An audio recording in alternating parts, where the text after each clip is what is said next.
Recently, there has been a lot of talk about genetically modified organisms called GMOs in our foods like wheat, corn, soy, and much more. But what really are GMOs and what do they do? A GMO is an organism whose DNA has been genetically engineered in order to choose the desired traits of the plant. For example, GMO plants are more pest and drought resistant than their natural counterparts. GMO plants can be grown so that more of the material is edible and less of the plant is throwaway, leading to a more efficient food source. Before genetic engineering, plant genetics were still modified, but through natural processes. For example, for thousands of years, farmers would only choose the most productive plants to grow, wiping out the bad genetics over time. Then, during the mid 20th century, Oswald Avery showed that DNA was what stored all genetic information. Shortly after, when Francis Crick and James Watson discovered that DNA was arranged in a 3D double helix shape, genetic engineering was born. Scientists began to realize that it was possible to splice different genes together in order to create a more desired organism. Genes from bacteria, viruses, animals, and plants have all been combined to create different genetically modified products with different traits. In 1980, the first GMO was patented after the case went to the U.S. Supreme Court in order to determine if someone could put a patent on a genetically modified organism. Soon after, in 1982, a GMO pharmaceutical called Humulin was approved by the FDA to hit the market. This was the first FDA-approved GMO drug, which led to many more genetically engineered products, now including most food crops in the U.S. The big question is whether the benefits of genetically modified organisms outweigh the risks. There is currently no clear answer to this question, fueling the controversy. There have been thousands of conflicting studies, and the short amount of time we have been using in developing GMOs does not help the situation.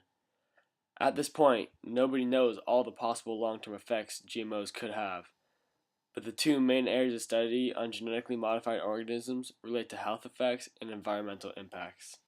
The question on whether or not GMOs will affect health is constantly debated. As the FDA states, virtually all breeding techniques have potential to create unexpected effects. Although the health risks of GM foods have been the main focus of the health debate, there are potential health benefits to GM foods as well. Golden rice, for example, was the first genetically engineered crop designed to benefit the consumer. It was engineered to produce beta-carotene, the precursor to vitamin A, which rice lacks. In many developing countries, rice is a staple food, but because it does not contain vitamin A, many people become vitamin A deficient, leading to blindness and even death. It turned out that golden rice did not provide enough vitamin A to effectively solve the deficiency problem. More research is being done in labs with the hope of producing GM crops that will ultimately benefit the consumers.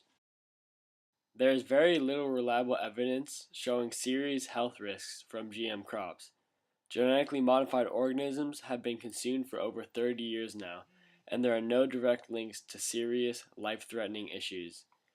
Researchers from the University of California Davis Department of Animal Science examined almost 30 years of health and productivity data on animals. They found that there were no significant health issues and that the GMO feed was just as nourishing as natural feed. Although very little studies have found GMOs themselves to cause health issues, other studies have linked exposure to specific pesticides with negative health effects. In my interview with CEO Charles Sweat of Earthbound Farms, one of the major producers of organic produce in the U.S., he confirmed this saying, "We do know that persistent low levels of pesticides have long-term negative effects on human health and have been linked to ADHD in children." He added that a key component in many GMO seeds is glyphosate, known as Roundup. Several weeks ago, the World Health Organization labeled this chemical as a probable carcinogen. In addition, there is significant evidence showing GM foods can cause allergies. When a food is genetically modified, it can produce new substances that could cause never-before-seen food allergies. In the FDA health statement, it said, "It is possible to introduce a protein that differs significantly in structure or function, or to modify a carbohydrate, fat, or oil such that it differs significantly in composition from such substances currently found in food." The FDA also acknowledged that genetically engineered foods could potentially cause allergies, but it is unaware of any practical method to predict or assess the potential for new proteins in food to induce allergenicity. There are several real-life cases where GMOs are believed to cause harm to humans and animals, but most of these cases were not proven with duplicated scientific studies. In one anecdotal case in the UK, after a GM soy crop, soya, was introduced to the market, soy allergens increased dramatically. People who were not allergic to natural soy began having allergic reactions after soya's release, leading to a 50% increase in food allergies that year. This shows a correlation between GM soy and allergies, but does not prove cause. Another anecdotal case involves L-tryptophan, a genetically engineered supplement which is believed by some to have caused serious problems to humans. After years of research, scientist William Christ claims it's the source of around 100 deaths in the United States and caused up to 10,000 people to become sick and or disabled. Again, although there was a correlation between the GM supplement and these health problems, cause was never proven. Nonetheless, L-tryptophan was taken off the market. Also, in Europe and Asia, there have been numerous anecdotal accounts of widespread deaths in cattle after grazing plants sprayed with genetically modified pesticides. In India, after Bt toxin, one of the main GM pesticides, was sprayed on cotton, thousands of animals died, including goats, sheep, and buffalo.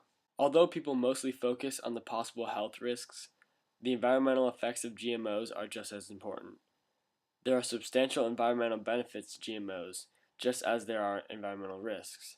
However, as with the health debate, scientists cannot agree on whether the environmental benefits of GMOs outweigh the risks. Some of the biggest issues surrounding farming and maintaining food security are soil erosion, pesticide use, and fertilizer use. Soil erosion can cause major problems if it gets out of hand. In developing countries, this is a big issue. In Haiti, soil erosion has destroyed the majority of farmable land.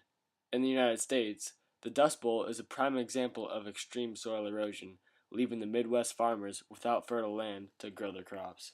With GMO seeds, it is possible to greatly reduce soil erosion and grow crops in a smaller amount of land. The traditional till technique rips up the top layer of soil so that water and oxygen can reach the roots, and roots can easily grow. But this technique leaves the soil extremely prone to erosion. Genetically modifying seeds has enabled the no-till farming technique to be developed. Instead of destroying the ground, a machine injects a seed into the existing soil. Non-GMO seeds are not able to grow under these conditions. The no-till seed planter does not have to pass over the field as many times, cutting the fossil fuel use greatly. Also, by leaving the soil intact, it stores more carbon.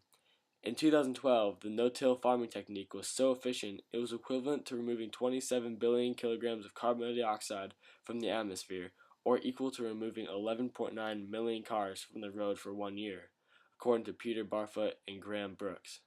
Genetically modified crops have also led to greatly reduced pesticide and fertilizer use so far. Pesticides and fertilizers pollute rivers, which lead to larger bodies of water. In the United States, which is one of the largest producers of food, pesticide and fertilizer runoff has created the largest dead zone in the world, located in the Gulf of Mexico, where a lack of oxygen makes it impossible for most plants and animals to survive. Peter Barfoot and Graham Brooks also claim GM seeds have made it possible to use fewer pesticides, leading to around a 9% decrease from 1996 to 2012. One German meta-analysis of 147 individual studies found that GM crops may reduce pesticide use by as much as 37%. GM crops could help this trend to continue. Although GM crops can reduce soil erosion and use fewer pesticides, fertilizers, fossil fuels, and man-hours, they do have short-term and possibly long-term negative environmental effects. GMO plants that are designed to have increased pesticides can harm non-target plants and animals. Bees and butterflies are an example. They are crucial in the process of pollination for a large number of our crops, but they are at risk due to GMOs.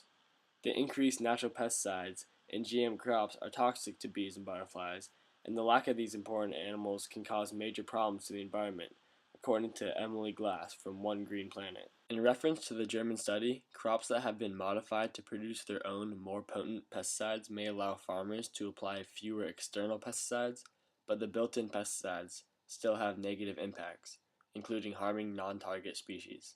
In addition, although the increased Bt toxin that most GM crops contain will kill pests, it will also lead to superweeds. These superweeds adapt and become immune to the Bt toxin. This in turn requires more pesticides in order to get rid of them. In the long terms, we would end up with increasingly toxic pesticides. One of the other main environmental problems associated with GMOs is reduced biodiversity, which is crucial to sustain a strong and healthy ecosystem. Biodiversity is the variety of species in an ecosystem, and it is one of the best natural services our planet has to offer. It does everything from maintaining soil quality to providing natural medicine that is used in the pharmaceutical industry. The issue with GMO crops is that we cannot contain them after planted. Wind, runoff, and other forms of natural transportation cause cross-pollination of GMO crops with non-GMO crops.